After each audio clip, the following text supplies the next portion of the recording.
sa'aatii 4 guutuu qaama kiyya keessaan baane.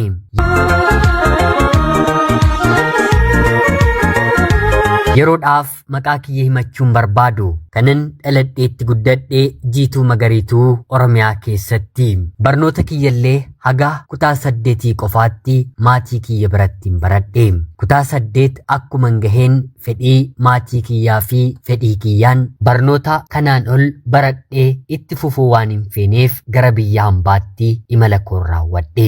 Maatiin koo ijoollee dhiiraa 4 fi durba 1 ana qofaa qabu. Nu biratti jechuun immoo ganda baadiyyaa jiraannutti biyya hambaa deemuun akka waan ajaa'iba tokkooti malee akka waan rakkatanii gara biyya sanaatti godaananii hin fakkaatu.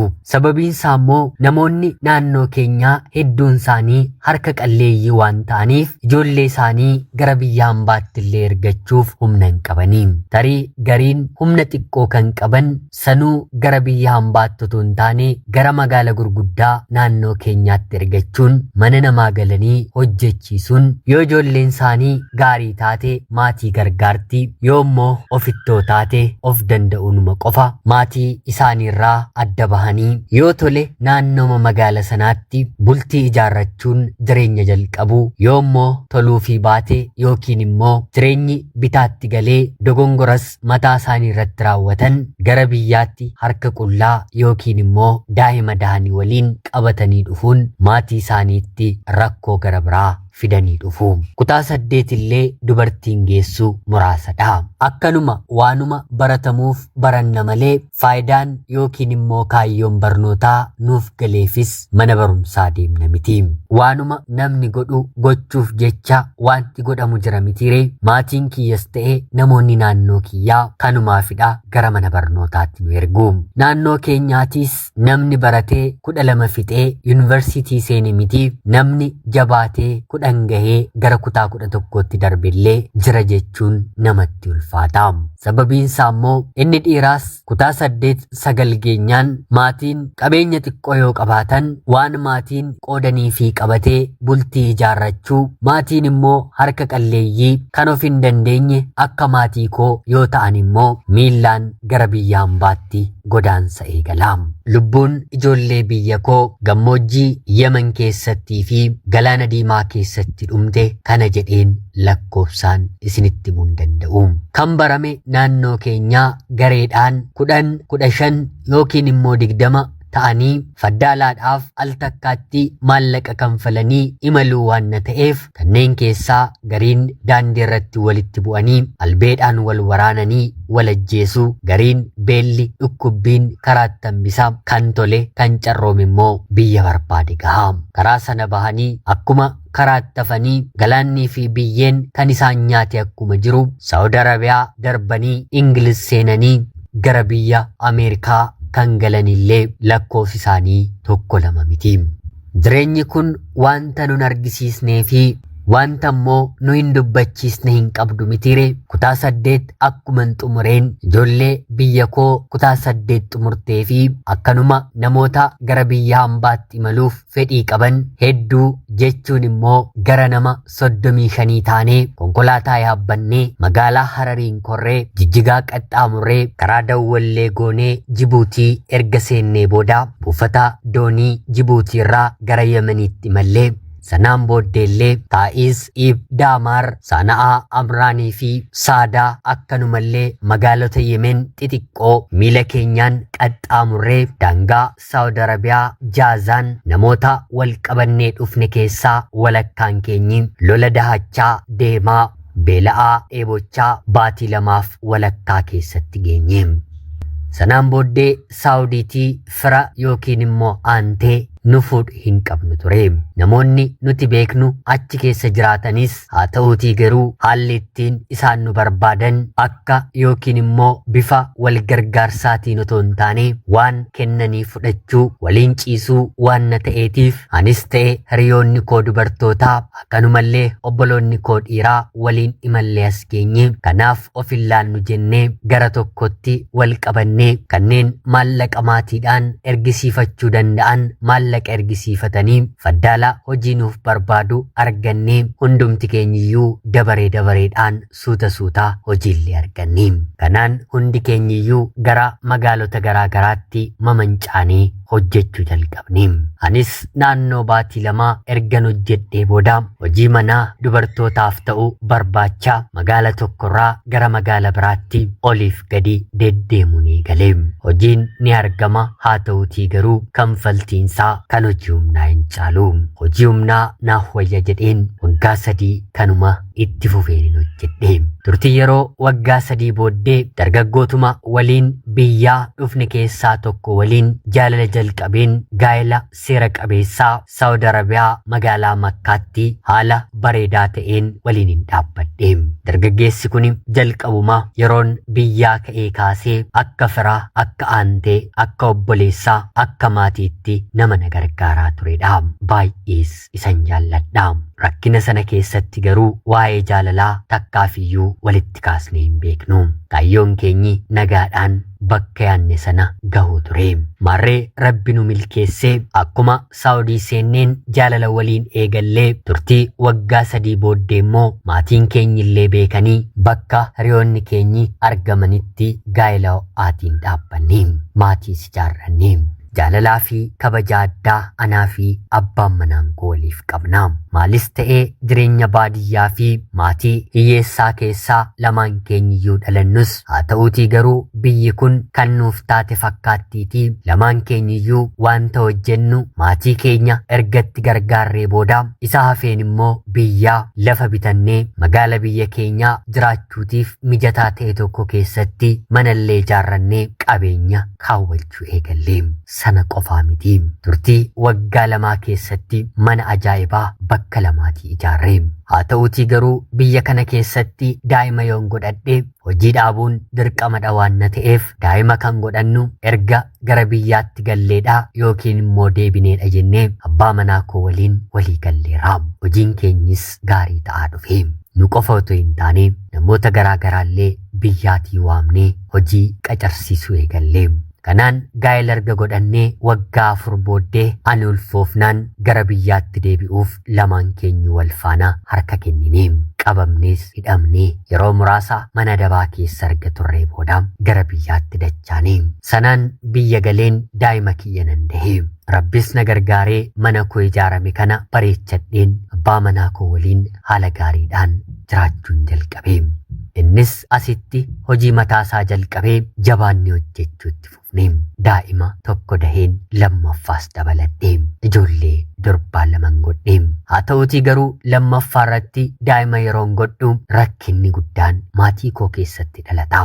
Innis daa'imni kiyya dhalatte kuni yeroo dhalatte irraatii kaasee dhukkuba onneedhaan kan qabamtedha. Baay'ee dhukkubsatti. Akka nama guddaatti argamti. Dhala ofii caalaa wanti namaaf caalu hin jiru mitiree. Hospitaala Phaawulosii fi Leenca Gurraachatti daa'ima kiyya fayyisuutiif jecha abbaan manaan koos anis wanta qabnuun yaalsifachuu eegalle. Yeroodhaanis maallaqni nuti walitti qabannee biyya hambaatii dhufnee fi akkanuma hojii abbaan manaan koo hojjechaa jiru kuni gadi bu'aa dhufe. Dhumarratti manni tokko gurguramee daa'ima kanaatiif wanti barbaachisu si'a takkaa haa ta'u jennee anaa fi abbaan manaan koo ni murteessina. Manneen 2 qabnu keessaas manni tokko gurgurame. Anaa fi abbaan manaan koo daa'ima waggaa 3 guunne qabannee hospitaala seenne. Haa ta'uutii garuu gosti dhukkuba laphee daa'ima kanaa biyya hambaatti malee biyya keessatti hin danda'amu jedhamne. Mareegaa kanaan baasii hagam nu barbaachisaa biyya hambaatti deemnee daa'ima keenya yaaluuf jennee akkuma hospitaala gaafannuun biyyoota gurguddaa 3 keessaa gatii isaanii waliin yaaltonni kuni nutti himanii. Biyyoota 3 kana keessaa biyya tokko jechuun immoo biyya Hindii gatiidhaan wanta nuuf salphateef abbaan manaan koo daa'ima qabatee gara biyya Hindiitti imala isaa taasise. Manni yeroo sana gurgurame baasii kana sirriitti ni danda'e. Sanaan booddee daa'imni koo sarjarii yookiin immoo baqaqsanii hodhuun taasifamee fi gara biyyaatti deebite. Haa ta'uutii garuu maallaqa hanga kanaatti baasnee fooyya'insi nuti eegne jechuun immoo fayyuun daa'ima keenyaa guutummaa guutuutti irraa mul'achuu dide. Kanaan maal haa goonu jennee warreen daa'ima kana nuuf yaalan yeroo gaafannu si'a lammaffaaf haa gaggeeffamuu fi maallaqa haga kanaa qabadhaa koottaa nuun jedhanii dhala ofiidhaatii utuu qabanii dhala ofiitti murteessaniitii mana keenya kan lammataa gurgurree daa'imni keenyi si'a lammataatiif gara biyya Hindiitti imala ishee taasiste. Sirni baqaqsanii hodhuu si'a lammaffaaf gaggeeffame. Abbaan manaa koo daa'ima koo waliin nagaadhaan gara biyyaatti naaf deebi'anii. Haa ta'uutii garuu ammallee daa'imni xiqqishuun kun dhibee kanarraatii baraaramuu hin dandeenye. Yeroo xiqqoo itti jabaatu fiignee gara hospitaala Xiqur Ambassaa yookiin immoo Phaawulositti fudhannaatii yaala baqaqsanii hodhuu si'a lammaffaa gaggeeffattee baatii 4 akkuma fixxeen halkan tokko akka hin taanetti ofirra galagaltee ciisteetti jedhamtee onneen ishee harganuu dadhabee gara hospitaalaatti akkuma fudhanneen lubbuun daa'ima keenyaa maallaqa yookiin immoo humna keenyaan ooluu dadhabde. Baay'ee gaddinee anaa fi abbaan manaa koo wanta fuunu dhabne. Daa'ima keenya baay'ee jaallannaa, baay'ees nu gaddisiisne, lafa dhaqnu nu dhabsiiste. Guddachuuf, jijjiiramuuf, ijoollee keenya horachuu, guddifachuuf hawwii guddaa waliin qabna ture. Haa ta'uutii garuu duuti kun dhufee kaayyoo fi yaada keenya bittinse. Tokko kireeffannee tokkotti jiraannaa, maalis yoo taate yoo biyya gallee jireenyi nutti hin ulfaattu jennee qabeenyi biyya hambaatti walitti horannee finnee hundumtuu bittinnaa'anii. Kanaan abbaan manaa koo tole amma immoo karaa seera qabeessaa gara biyya hambaa deemiitii maallaqa erga walitti qabattee booda anis daa'ima keenya maatii kootti kenneen dhufeen si waliin hojjedhaa naan jedhee anaan gara biyya hambaatti abbaan manaa koo na ergee. Biyya hambaa seeneen hojjechuu jalqabee. Kaayyoon kiyya tokkoof tokko kan hin dhabe deebifachuudha. Hojii kan ta'e maaliyyuu haa ta'u hojjedheen mana kiyyan gurguree fi hojii abbaa manaa koo saffisee deebisuun abjuu kiyya ture. Haa ta'uutii garuu yeroon hojii kana hojjechuu eegaletti karaa sirriin taaneen maatiin ani hojjedhu waliin kan jiraatu gaa'ela kan hin dhaabbanne dargaggeessi tokko guyyaa na waliin ciistee maallaqa haga kanaa siif hin kennanaan jedhee walii galtee na waliin uumuu barbaade. Dirqiidhaan akka na hin gudeenneef yeroo itti maadaamiin koo mana keessaatii baatu baatee immoo sa'aatii hedduudhaaf manarraatii fagaattu hin jiru. Yoo sa'aatii hedduudhaaf kan deemtu ta'e daa'ima akka hin qabuuf anaanillee na qabattee deemti. Maarreegaa haala ittiin fedhii kiyya malee namni kun anaatiin argatu hin qabu. Ofiillee yeroo boqonnaasaa mana keessa ooluu jaallata. Maallaqni inni jalqaba irratti naaf dhiyeessee kaayyoon ani biyyaatii gara biyya hambaa dhufe na dagachiise. Jaalala yookiin immoo kaadhimummaa bu'aa bayii abbaa manaa koo waliin hin dabarse guutummaa guutuutti na irraanfachiise. Guyyaa tokko yoo na waliin ciiste maallaqa hanga kanaa siif hin kennanaan jedha. Anis tole jedheen turtiiwwan booddee maallaqa sana harkaa fudheen guyyaa tokko guyyaa lama waliin ciisuun eegale. Maallaqni inni guyyaa 3 na waliin ciisee naaf kennu kan baatii tokko hojjedheen argadhu ni caala. Maarriyaanis kanan baree kanan mi'eeffadhee waggaa tokkoo fi baatii 7 guutuu nama kana waliin bifa kanaan waliin hin dabarse. Turtii waggaa tokkoof baatii 7 booddee jechuun immoo biyya hambaa dhufeen waggaa 2f baatii 5 booda raajiin ta'e narratti uumamaam. Nama kana waliin otoo waliin ciisaa jirru kan inni fayyadamaa ture koondomiidhaatii. Koondomiin inni fayyadamaa ture lamni qaama koo keessatti badaam. Qaama isaarraa gadhiisee qaama koo keessa seenaam. Bahuus ni didaam. Anis ta'e inni yaallee dadhabneem. Yeroon isaa gara barii tureem. Naannoo sa'aatii 3 wayii qaama koo keessa koondoomiin kun erga turee booda bari'ee konkolaataadhaan hospitaala na geessee battala na keessaa baasanii. Haa ta'uutii garuu wanti kun sababa itti uuman balleessaa koo saaxiluu barbaadedha.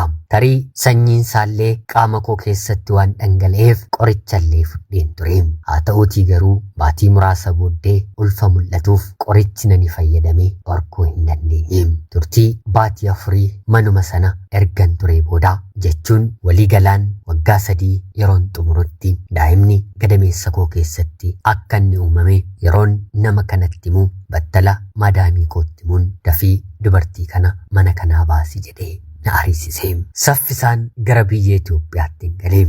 Akkan dhufeeru abbaa manaa kootti sin himneem. Akka ulfi kuni na keessaatii ba'uuf mana yaalaa deemus haa ta'uutii garuu yeroon isaa darbeera naan jedhaniim. ulfa baadheen abbaa manaa kootti deemuu hin danda'u mitiiree ilma dhiiraa waan na ta'eef wanta kana narratti arginaan na ajjeesuyyuu ni danda'a. Dhufuu kiyya rakkoon akkana mudate haadha kiyya qofaatti himeen dhokadheen magaala tokko jiraachuun jalqabe. Ergan biyya ambaatii iccitiidhaan dhufee booda abbaa manaa koottis bilbiluu nan dhaabe. Ergan deebi'ee biyya ambaa deemee booda wantan karoorfadhee mana ijaareeraa. Abbaa manaa koofis hojii isaa itti deebiseera. Ofii kiyyallee maallaqa gahaa of harkatti qabadheera. Yeroon dahu iccitiidhaan haati kiyya ana bira dhufte. Rakkoon kun na mudate. Karaan taane ofiin jijjiira jedheen gaa'ela kiyyan balleesse. Akkuman daa'ima kiyya daheen baatii tokko qofa boqodheen haadha kiyyaan daa'ima koo fuudhii gali jedheen fakkeesseen akka nama reefu dhufu rakkoo keessa ture. Abbaa manaa kootti bilbileen buufata xiyyaaraa booleetti akka haaraatti wal argine. Innis homaan irratti hin shakkine. Na fudhatee gara mana ijaareetti na galche. Qophii addaayyuu obboloota isaa waliin naaf taasiseera. Anis ija kiyya qaaraadhaan dhiqadheen gara jabummaadhaan abbaa manaa koo jalan dhaabbadhe. Akka yaada koof gaa'elli koo itti fufeera. Ani cubbamtuu abbaan manaan koo qulqulluu ta'ee gaa'ela kiyya icciitii kiyya dhoksadheen itti fufsiisuuf yaadaa yaalaan jira. Haa ta'utii garuu abbaa manaa koo waliin jiraachuu jalqabeef torbee sadaffaatti dubartiin naannoo sanaa tokko dhuftee manan ani ijaare keessaa naaf bahinaan jette. Dubartiin kun akkanani haadha manaasaa ta'ellee nan beektu. Anis kikkit jedheen ittan kolfee. Karaa kamidha manni kun kan kee kan ta'e yeroon jedhu abalu jaalallee kiyyadha na ulfeesseera. Daa'ima isaatu garaa koo keessa jira. Ishee deessee fi dhiiseeraa jettee nattaasofte. Abbaan manaan koo guyyaa sana manan turre. Anis maal jechaa jirtaa kan dahee fi anamoo kabiraadhaa yeroon jedhuuni abaluun jettee maqaa naaf waamte. Abaluu kan jette kuni maqaa kiyya waliin tokko miti. Abaluun eenyudha yeroon jedhuuni fireendii isaa bara darbeetikaa deessee fi jennaan sin barbaadu jedhee kan dhiiseenii jettee nattaasofte.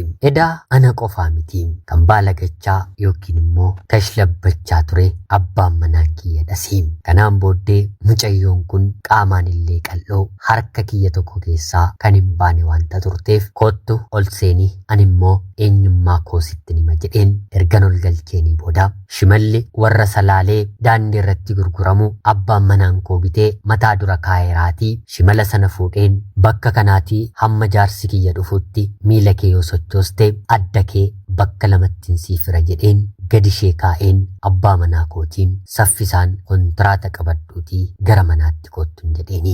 Kanaan daqiiqaa muraasa keessatti abbaan manaan koo gara manaa dhufe. Akkuma mana gaheenis fuuldurarra kan taa'eeru mucayyoo sana waan na tureef abaluu hin dhufiinsiin hin jennee maaliif dhufte jedhee gaafateeni. Anis lakki anatu waamiin jedheeni. Kanaan waa'ee mucaa kanaa amma dubbadhu waa'ee daa'ima qabdus asumatti ishee biratti haasa'in jedheeni. Yeroo kanatti abbaan manaan koo boquu gadi cabsee ani ilma dhiiraadha. Daa'ima lammataallee hin dabalanna bakka ishee boqottee ni buufanna otoo jennu na dhiistee deemte. Eega sanaatii daa'ima barbaadeen eeyyeen ijoollee kana waliin baheera. Haa ta'uutii garuu fuudhuudhaaf fedhiin qabu lamaan isaaniiyyuu. Kanani jiraachuu barbaadu si qofaa waliin jedhee dhiifama na gaafate. Ani dhiifama gochuufiif asitti illee balleessaan waan baheef kan koos dhoksuun natti ulfaatee ega balleessaan baate anis kana si balleesseera jedheen balleessaa koo dubbadhe. Sababiinsaa immoo ani qofti dhiifama gochuun koo faayidaa hin qabu. Maallaqaaf jedheen dhiira rabaa waliin jiraachaa akkan ture isatti nimi. Yeroo kanatti ture abbaan manaan koo shimala salaalee ano harkatti hin qabadhe narraa butee miila kiyya keessa si'a 2 miila mucayyoo sanaa keessa si'a 1 erga rukutee booda mucayyoon harkatti qabattee cininnaadhaan mucayyoo ajjeeste jechuun yeroo irratti goggogdee iyyitu ollaan dhufee gidduu keenya galee. Kanaan guyyaama sana mana sana gadhiiseen deemee maatii koo biras nan galee. Kanaafee qabeenya kiyya biyyaan baa tureeniin horadhe mitiiree qabeenya koof falmachuuf himata dhufeen baatii muraasa booddeen isarratti banee.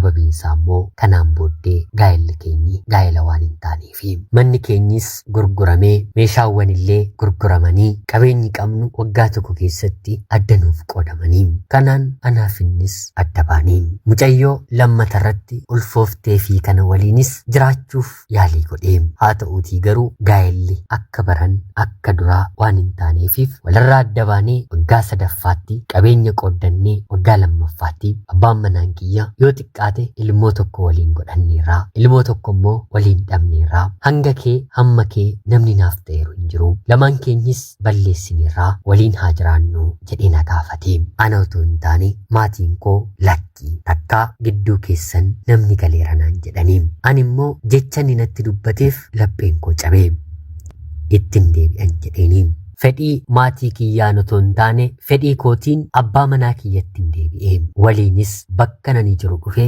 waliin jiraachuu jalqabne daa'ima keenya kan sadaffaas nan ulfaa'e kanaan booddee eessan dhaqxu hojiillee dhaabdeetti naan jedhee dhiifama isaa kan hin fudhe dhiifama koo kan fudhate abbaan manaan koo waantan hojjedhee ittiin jijjiiramaa jiru qabeenyan qabadhe isarraa kan hin qooddadheen hojiitti jalqabe baatii 5 keessatti duwwaa ishee godhee harka duwwaatti na hambisee gaa'ela kana dhiisee deeme si'a lammaffaatti seerris gaa'ela keenya hin beeku maatiin koollee lakki takkaa qilleensa erga gidduu seenee gaa'elli bareedaan taatu kan naan jedhan diduu kootiin harka duwwaa nafee daa'ima koo daheen yeroon ka'u wanti nyaadhu wanti dhugullee mana keessaa rakkannaan warqee biyyaan baatii yeroon dhufeen bitadhe qubaa fi morma koorraa funaaneen gurgureen akka haaraatti hojii jalqabeen yeroo ammaa kana hojjechaa jira gaa'ela keessatti takkaa bifa akkanaan adda bahanii dubbiin beekamee seerri gargar nama baasee gargar ba'uu fi addunyaan argee walitti deebi'uun kunoo akkana nama taasisaa namni takkaa mana ala baree jireenyi isaa gaariin ta'uun maallaqaaf jedheen abbaa manaa koo irratti deemuun koo namaan otoo hin taane ofii kootiin balleessaa koo yookiin immoo cubbuu koo akkan dubbadhu taasisee ana obboleettii keessan Jiituu Magariituu Oromiyaa keessaatii ulfaadhaa nagaatti galatoomaa.